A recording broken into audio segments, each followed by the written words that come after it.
Hello guys, good morning. कैसे हैं आप सब? उम्मीद है बहुत ही बढ़िया होंगे, खुश होंगे और आप सभी अपने एग्जाम की प्रिपरेशन कर रहे होंगे। फ्रेंड्स, मैंने आपको टेलीग्राम का लिंक भी दे दिया है और डिस्क्रिप्शन में भी आपको लिंक मिल जाएगा। आप नेक्स्ट फेम को टेलीग्राम पर सर्च करके डायरेक्टली वहां से भी जुड़ सकते हैं, जिससे ज़्यादा से ज़्यादा आपको नोट्स प्रोवाइड हो पाए। और फ्रेंड्स, आप सभी इन नोट्स को खुद भी लिखें, बनाए भी, क्योंकि लिखने से ज़्यादा चीज़ें याद रहती हैं। और आज की क्लास होगी आपकी जनरल स्टडीज की सेट नंबर 12। फर्स्ट क्वेश्चन की ओर बढ़ते हैं। फर्स्ट क्वेश्चन है, विश्व का वह कौन सा देश है जहां कोई भी लिखित संविधान नहीं है? तो right answer United kingdom. United kingdom में कोई भी लिखित संविधान नहीं है। यहां क्या चलता है? Magna carta. क्या है? Magna carta. इसे आप लोग याद रखेंगे। और मैग्ना कार्टा फर्स्ट टाइम कब आया था? 15 जून 1215 को। कब आया? 15 जून 1215 को मैग्ना कार्टा आया था बाय किंग जॉन। इसे आपने याद रखना है, ये रॉयल चार्टर है। और साथ ही किंग जॉन ने क्या कहा था? Government was not above the law. इसे भी आप लोग याद रख लेंगे। साथ ही फ्रेंड्स, आपको कुछ पॉइंट्स और याद रखना है यहां से कि अमेरिका का संविधान कब लागू हुआ था? सबसे पहला लिखित संविधान अमेरिका ने लागू किया था। और कब किया था? 1789 में, 1789। और 1789 से क्वेश्चन और आपको याद रखना है, फ्रांस की क्रांति कब हुई थी? 1789 में ही फ्रांस की क्रांति भी हुई थी। वहीं आपको भारत से याद रखना है, इंडिया से याद रखना है कि भारत ने अपना संविधान कब लागू किया था? 26 जनवरी 1950 को। क्लियर है? 26 जनवरी 1950 को। और भारत का संविधान दुनिया का सबसे बड़ा लिखित संविधान है, यह भी आपके लिए इंपॉर्टेंट है। क्लियर है? संविधान का जनक किसे कहते हैं इंडिया में? तो right answer, doctor Bhimrao Ambedkar को संविधान के जनक के रूप में जाना जाता है, यानी कि फादर ऑफ कॉन्स्टिट्यूशन। साथ ही doctor Bhimrao Ambedkar drafting committee के अध्यक्ष थे, प्रेसिडेंट थे। इसे भी आपने याद रखना है। नेक्स्ट क्वेश्चन है, बाणभट्ट किस राजा के दरबार में राजकवि था? राइट आंसर, हर्षवर्धन के दरबार में राजकवि था बाणभट्ट, यानी कि court poet of Harshvardhan is Banabhatta. वहीं आपको बाणभट्ट से याद रखना है कि हर्षचरित किसने लिखा है? तो बाणभट्ट ने क्या लिखा? हर्षचरित। यह आपके लिए इंपॉर्टेंट है। और एक होता है बायोग्राफी और एक होता है ऑटोबायोग्राफी। इन दोनों में क्या डिफरेंस है? बायोग्राफी वो होती है जो किसी और के द्वारा लिखी जाती है, और ऑटोबायोग्राफी वो होती है जो खुद लिखी जाती है। जैसे बाबर ने लिखा था बाबरनामा, वो उसका ऑटोबायोग्राफी था। वहीं यदि हुमायूं नामा की बात करें तो हुमायूं नामा किसने लिखा था? गुलबदन बेगम ने। तो ये क्या हो गया? बायोग्राफी हो गई। क्लियर है? आपको समझ में आ गया होगा। अब कुछ ऑप्शंस देख लेते हैं। पृथ्वीराज चौहान से आपको क्या याद रखना है? तराइन का पहला युद्ध कब हुआ था? 1191 में, जिसमें पृथ्वीराज चौहान की जीत होती है और मोहम्मद गौरी की हार होती है। वहीं 1192 में क्या हुआ? तराइन का दूसरा युद्ध। यहां पर पृथ्वीराज चौहान की हार होती है और मोहम्मद गौरी की विजय होती है। वहीं आपको कनिष्क से याद रखना है कि शक संवत किसने चलाया था? तो राइट आंसर, कनिष्क ने। और कब कैलेंडर स्टार्ट हुआ है? 78 एडी में। क्लियर है? 78 एडी, ये भी आपको याद रखना है। वहीं समुद्रगुप्त से आपको क्या याद रखना है? समुद्रगुप्त को भारत का नेपोलियन भी कहा जाता है। और समुद्रगुप्त प्रयाग प्रशस्ति से संबंधित है, इसे भी आपने याद रखना है। प्रयाग प्रशस्ति एक ऐसा इंस्क्रिप्शन है जहां पर हरिसेन ने समुद्रगुप्त के विजयी कारनामे, उनकी बहादुरी के किस्से लिखवाए थे। क्लियर है? नेक्स्ट क्वेश्चन देखते हैं। नेक्स्ट क्वेश्चन आपका, भारत में सबसे प्राचीन विहार कौन सा है? तो राइट आंसर इसका क्या है? नालंदा। विहार का मतलब क्या होता है? मॉन्स्ट्री, मठ, जहां पर साधु संत लोग रहते थे। तो राइट आंसर क्या है इसका? नालंदा। नालंदा कहाँ है? बिहार में। क्लियर है? और नालंदा यूनिवर्सिटी दुनिया की सबसे पहली यूनिवर्सिटी थी, इसे भी आप लोग याद रखेंगे। नेक्स्ट क्वेश्चन है, चीन की राजधानी बीजिंग का पुराना नाम क्या है? तो राइट आंसर पीकिंग चीन की राजधानी बीजिंग का पुराना नाम है। नेक्स्ट क्वेश्चन, कौन सा देश sugar bowl of the world के नाम से जाना जाता है? तो राइट आंसर इसका क्यूबा। क्यूबा को sugar bowl of the world के नाम से जाना जाता है। वहीं यदि हम भारत की बात करें तो भारत में सबसे ज़्यादा चीनी का उत्पादन किस राज्य के द्वारा किया जाता है? तो उत्तर प्रदेश के द्वारा सबसे ज़्यादा चीनी का उत्पादन किया जाता है। वहीं फ्रेंड्स आपको ब्राज़ील से याद रखना है कि ब्राज़ील दुनिया में सबसे ज़्यादा कॉफ़ी का प्रोडक्शन करता है। नेक्स्ट क्वेश्चन है, आंध्र प्रदेश कब भाषाई राज्य के रूप में गठित हुआ? राइट आंसर 1953 में आंध्र प्रदेश भाषाई राज्य के रूप में गठित होता है।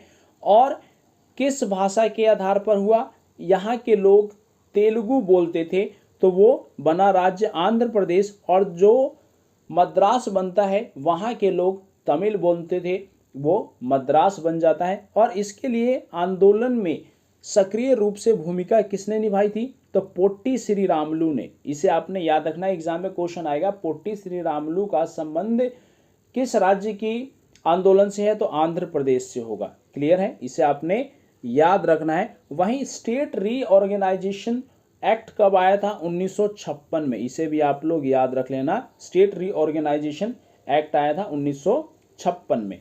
नेक्स्ट क्वेश्चन है आपके लिए, हिमालय पर्वत की एक श्रेणी अराका नयोगमा कहाँ स्थित है? तो राइट आंसर इसका क्या है? म्यांमार में स्थित है।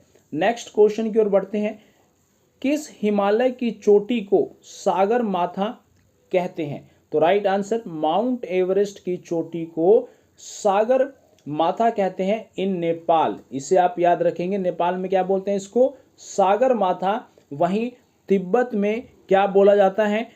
चोमो लोंगमा माउंट एवरेस्ट को बोला जाता है। वहीं आपको याद रखना है फ्रेंड्स कि माउंट एवरेस्ट की ऊंचाई कितनी है? 8,848 मीटर। कई जगह आपको 8,850 मीटर भी मिल सकता है, क्योंकि यह एक यंग फोल्डिंग माउंटेन है। क्लियर है, तो आपको दोनों आंसर्स देखने को मिल सकते हैं। जब आप कंपटीशनल एग्जाम्स में होंगे तो वहां पर आपको एक ही आंसर मिलेगा इन दोनों में से। नेक्स्ट है आपके लिए,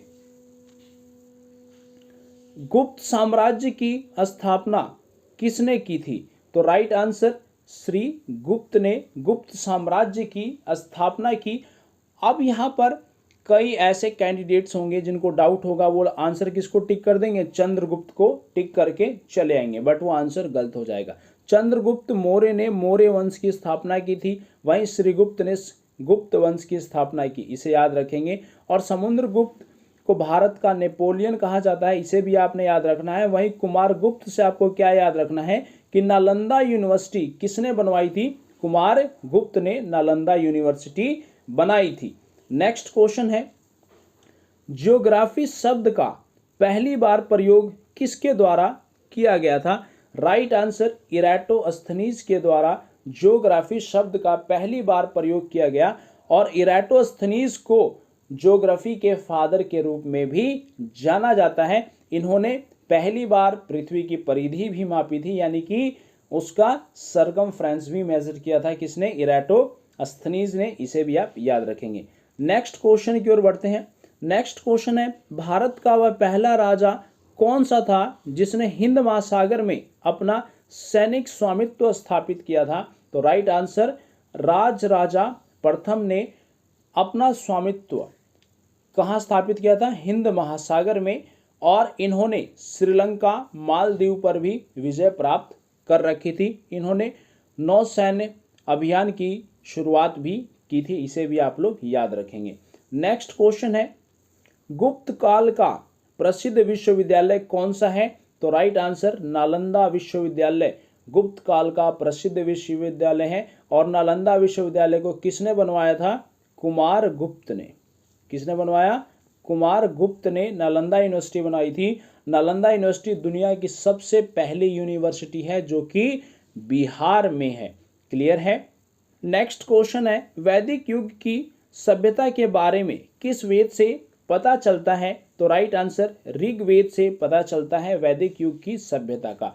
अब वैदिक युग दो पार्ट में डिवाइड हुआ, एक हुआ ऋग्वैदिक काल और दूसरा बना उत्तर वैदिक काल। ऋग्वैदिक काल कब से कब तक, तो 1500 बीसी से लेकर 1000 बीसी तक क्या रहा आपका ऋग्वैदिक काल। वहीं उत्तर वैदिक काल 1000 बीसी से लेकर 600 बीसी तक आपका क्या रहा उत्तर वैदिक काल। इसे आप लोग याद रखेंगे, डिटेल में पढ़ेंगे जब हम हिस्ट्री के इस टॉपिक पर आएंगे तो।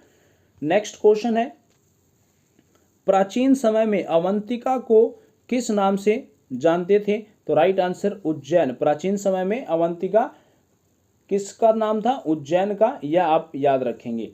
नेक्स्ट क्वेश्चन है, रतौंधी किस विटामिन की कमी के कारण होता है, तो राइट आंसर इसका क्या है विटामिन ए। विटामिन ए की कमी के कारण रतौंधी होता है, जिसको नाइट ब्लाइंडनेस भी कहा जाता है, इसे आप याद रखेंगे। वहीं विटामिन बी की कमी से कौन सा रोग होता है, बेरी बेरी। विटामिन सी की कमी से कौन सा रोग होता है, स्कर्वी। और विटामिन के की कमी से कौन सा रोग होता है, ब्लड क्लॉटिंग होने में प्रॉब्लम्स होती है विटामिन के की कमी से। क्लियर है। नेक्स्ट क्वेश्चन की ओर बढ़ते हैं। नेक्स्ट क्वेश्चन है, पुष्कर में मेला किस अवसर पर लगता है, तो राइट आंसर कार्तिक पूर्णिमा को पुष्कर में मेला लगाया जाता है। और पुष्कर से एक क्वेश्चन और याद रखना है कि भारत में एकमात्र ब्रह्मा जी का मंदिर कहाँ है, तो वो है पुष्कर में। क्लियर है, वो कहाँ है, पुष्कर में एकमात्र मंदिर ब्रह्मा जी का। नेक्स्ट क्वेश्चन, सुप्रीम कोर्ट कितने प्रकार के रिट्स जारी करता है, तो राइट आंसर 5 प्रकार के रिट्स जारी करता है सुप्रीम कोर्ट, जिसमें habeas corpus, mandamus, certiorari, quo warranto और 5th है आपका प्रोहिबिशन। ये 5 प्रकार के रिट्स जारी करता है सुप्रीम कोर्ट। और किस आर्टिकल के तहत रिट्स जारी करता है, तो आर्टिकल 32 के तहत सुप्रीम कोर्ट रिट्स जारी करता है। और आर्टिकल 32 मैंने आपको बताया था, इसको डॉक्टर भीमराव अंबेडकर ने क्या कहा था, सोल ऑफ कॉन्स्टिट्यूशंस। क्या कहा था, सोल ऑफ कॉन्स्टिट्यूशन, यानी कि संविधान की आत्मा कहा था आर्टिकल 32 को, इसे भी याद रखेंगे। नेक्स्ट क्वेश्चन है, यूपीएससी अपना वार्षिक रिपोर्ट किसे सौंपता है, तो राइट आंसर सुप्रीम कोर्ट को यूपीएससी अपना वार्षिक रिपोर्ट सौंपता है। नेक्स्ट क्वेश्चन है, पहली भारतीय अभिनेत्री कौन थी जिसे राज्यसभा के लिए चुना गया, राइट आंसर नरगिस दत्त भारत की पहली अभिनेत्री थी जिसे राज्यसभा के लिए चुना गया। राज्यसभा में टोटल सीटों की संख्या कितनी है, 250 सीट हैं टोटल, जिसमें 238 इलेक्टेड होते हैं और 12 नॉमिनेटेड होते हैं बाय प्रेसिडेंट, इसे भी आप याद रखेंगे। नेक्स्ट क्वेश्चन है, सिंधु सभ्यता में काली चूड़ियों का संबंध किससे है, ये ऑप्शंस आपके पास A B C D, इसमें से राइट आंसर क्या है, ये आपने कमेंट बॉक्स में कमेंट करना है, मैं इसका आंसर आपको नेक्स्ट क्लास में बताऊंगा। नेक्स्ट क्वेश्चन है फ्रेंड्स, जो मैंने आपसे कल पूछा था, चींटियों के डंक में कौन सा एसिड पाया जाता है, तो राइट आंसर क्या है इसका, फॉर्मिक एसिड चींटियों के डंक में पाया जाता है। वहीं एसिटिक एसिड विनेगर में पाया जाता है, लैक्टिक एसिड मिल्क में पाया जाता है, टार्ट्रिक एसिड किस में पाया जाता है, टामारिंड यानी कि इमली में पाया जाता है। सो फ्रेंड्स, ये थे आज के सभी इंपॉर्टेंट क्वेश्चंस। और गाइज, ये सभी क्वेश्चन आपके एग्जाम रिलेटेड है, वेरी वेरी इंपॉर्टेंट क्वेश्चन है, इनके नोट्स बनाइए। और साथ ही फ्रेंड्स, आप हमारे चैनल टेलीग्राम नेक्स्ट फेम से भी जुड़ जाइए, उसका लिंक डिस्क्रिप्शन बॉक्स में आपको मिल जाएगा, उस पर क्लिक करके आप वहां से ज्वाइन हो जाइए, जिससे आपको ज़्यादा से ज़्यादा नोट्स मिल सके। So friends, share and subscribe next fame channels. Thank you very much.